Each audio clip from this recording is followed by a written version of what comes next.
রাধে রাধে বন্ধুরা, আমাদের সবার প্রিয় প্রেমানন্দ মহারাজজির একটা প্রশ্ন উত্তর পর্বের ভিডিওতে একজন ভক্ত রাধে রাধে বলে মহারাজজিকে প্রশ্ন করছে। মহারাজজি, আপনার দিব্য জীবন দেখে আমার হৃদয় গভীরভাবে প্রভাবিত, কিন্তু আমার নিজের মনের ভেতরে অলসতা, লোভ আর ভারী অহংকার বাসা বেঁধে আছে। কিন্তু আমার খুব তীব্র ইচ্ছা যে আমার আচরণ যেন এতই পবিত্র হয়ে যায় যাতে মানুষ আমাকে দেখে ভক্তির অনুপ্রেরণা পায় এবং সবাই যেন আমাকে ফলো করে। তাই এই অবস্থা থেকে মুক্তির উপায় আপনি আমাকে বলে দিন।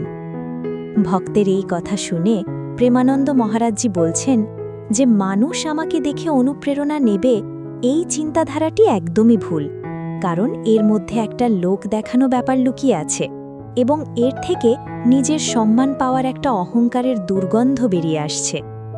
মহারাজজি বলছেন, মানুষ আমাকে গুরু বলবে আর আমি তাদের আদর্শ হয়ে উঠব, এমন ভাবনার মধ্যে নিজের দেহের প্রতি অভিমান প্রকাশ পায়। আর এই সম্মান পাওয়ার ইচ্ছাটাই হল ভক্তির পথে সবথেকে বড় বাধা। তাই মহারাজজি ওই ভক্তকে উপদেশ দিলেন এই ধরনের চিন্তাভাবনা মন থেকে সম্পূর্ণ ত্যাগ করতে এবং আমাদের সবসময় সবাইকে ভক্তিভরে প্রণাম করতে হবে। নিজেকে এই জগতের একজন সাধারণ সেবক বলে মনে করতে হবে এবং এই চরাচরের সবাইকে নিজের প্রভু হিসেবে সম্মান দিতে হবে। মহারাজজি বলছেন, অহংকার মেটানোর জন্য নিজেকে ঘাসের চেয়েও ছোট মনে করা উচিত এবং গাছের মতো ভীষণ সহনশীল হওয়া প্রয়োজন।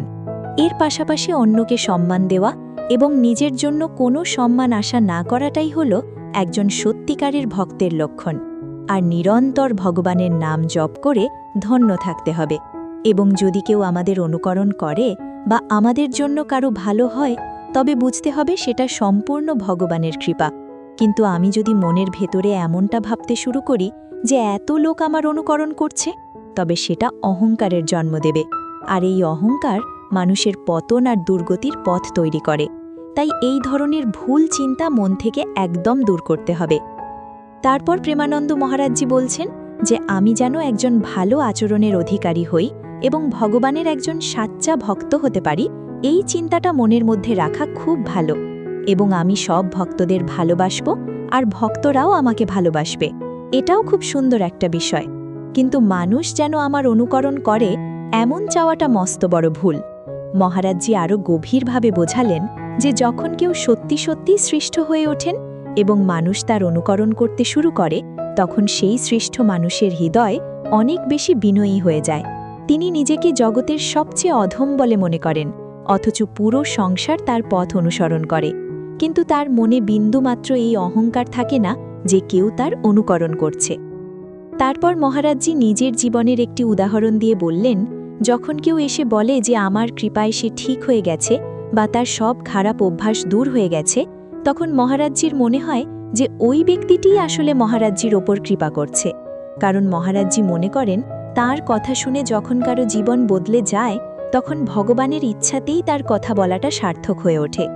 ভগবান যা বলাচ্ছেন তাতেই মানুষের মধ্যে পরিবর্তন আসছে, এতে অহংকারের কোনো জায়গা নেই এবং আমাদের খুব বিনয় আর দৈন্য ভাবের সাথে জীবন পথে চলতে হবে, আর এর জন্য প্রচুর পরিমাণে ভগবানের নাম জপ করতে হবে। এরপর লালু যাদবজি নামে আরেকজন ভক্ত মহারাজজিকে বলছেন, মহারাজজি, আমি আমার মনকে পুরোপুরি নির্মল করার উপায় জানতে চাই, কারণ আজ বাইরে থেকে দেখে মনে হয় আমি অনেক ভক্তি করছি, কিন্তু আমার মনের ভেতরে এখনও রাগ আর বিদ্বেষের মতো খারাপ প্রবৃত্তিগুলো ভর্তি আছে। তাই এই অবস্থায় সত্য পথে চলার সঠিক উপায় আমাকে বলে দিন। ভক্তের এই কথা শুনেই প্রেমানন্দ মহারাজজি বলছেন, ভগবানের কৃপায় সবকিছু ঠিক হয়ে যাবে। এর জন্য প্রতিদিন নিয়ম করে শাস্ত্র পাঠ করতে হবে। গীতা, ভাগবত বা রামায়ণ যে কোনো একটি শাস্ত্রকে নিজের প্রধান গ্রন্থ হিসেবে বেছে নিয়ে প্রতিদিন সেটি পাঠ করতে হবে এবং এর সাথে সাধুদের সঙ্গ করা, ঠাকুর সেবা করা আর নাম জপ ও নাম কীর্তন করা অত্যন্ত জরুরি এবং প্রতিদিন নিয়ম করে মোবাইল থেকে সৎসঙ্গ শুনতে হবে আর দিনে অন্তত আধ ঘন্টা সময় বের করে নাম কীর্তন করতে হবে। আর উঠতে, বসতে, চলতে ফিরতে সব সময় ভগবানের নাম জপ করার অভ্যেস গড়ে তুলতে হবে। মহারাজজি আরও উপদেশ দিলেন যে বাইরের হোটেলের খাবার যতটা সম্ভব এড়িয়ে চলতে হবে, ঘরের তৈরি সাত্ত্বিক খাবার খেতে হবে এবং ভগবানকে ভোগ নিবেদন করার পরই সেই প্রসাদ গ্রহণ করতে হবে। এই নিয়মগুলো মেনে চললে খুব তাড়াতাড়ি সব সমস্যা দূর হয়ে যাবে। তাই একটু সময় দিলে ভেতরের পাপগুলো ধীরে ধীরে নষ্ট হতে থাকবে এবং হৃদয় নিজে থেকেই নির্মল হতে শুরু করবে। তারপর মহারাজজি খুব সুন্দর করে বোঝালেন যে মানুষ যখন ভক্তির পথে আস্তে আস্তে সামনের দিকে এগিয়ে যায় তখন আর তাকে কিছু বলে দিতে হয় না, কারণ একবার যখন তার ভগবানের নামের স্বাদ লেগে যায় তখন নিজে থেকেই ভজন সাধনায় গভীর রুচি তৈরি হয়ে যায়। কিন্তু মানুষের মনে যতক্ষণ পাপ জমা থাকে ততক্ষণ ভজনের আসল স্বাদ পাওয়া যায় না। তবে ভজন যখন ভেতরের পাপগুলোকে নষ্ট করতে শুরু করে তখন হৃদয়ে একটু জ্বালা অনুভব হতে পারে, কিন্তু একবার সব পাপ নষ্ট হয়ে গেলে হৃদয় তখন এক অদ্ভুত আনন্দে মেতে ওঠে। সেই স্তরে পৌঁছানোর পর কাউকে আর ভজন করতে শেখাতে হয় না। তখন একজন ক্ষুধার্ত মানুষ যেমন খাবার পেলে তৃপ্তি করে খেতে থাকে, ঠিক তেমনি একজন ভক্ত ভজনের অনাবিল আনন্দ আর স্বাদ ক্রমাগত আস্বাদন করতে থাকেন। তখন তিনি কেবল রাধা রাধা রাধা রাধা নাম জপ করতে থাকেন, আর এই নাম জপে তার কখনো তৃপ্তি আসে না, বরং ভক্তি আরও গভীর হতে থাকে। তাহলে বন্ধুরা, আজকের মতন এটুকুই। আর এই ভিডিওটা যদি তোমাদের ভালো লেগে থাকে তাহলে কমেন্ট বক্সে অবশ্যই রাধে রাধে লিখে দাও। আর প্রেমানন্দ মহারাজের হিন্দি ভিডিওগুলো এইভাবে বাংলায় শুনতে চাইলে চ্যানেলটিকে সাবস্ক্রাইব করে বেল আইকনটা অন করে দাও। তাহলে বন্ধুরা, দেখা হবে পরের ভিডিওতে। রাধে রাধে।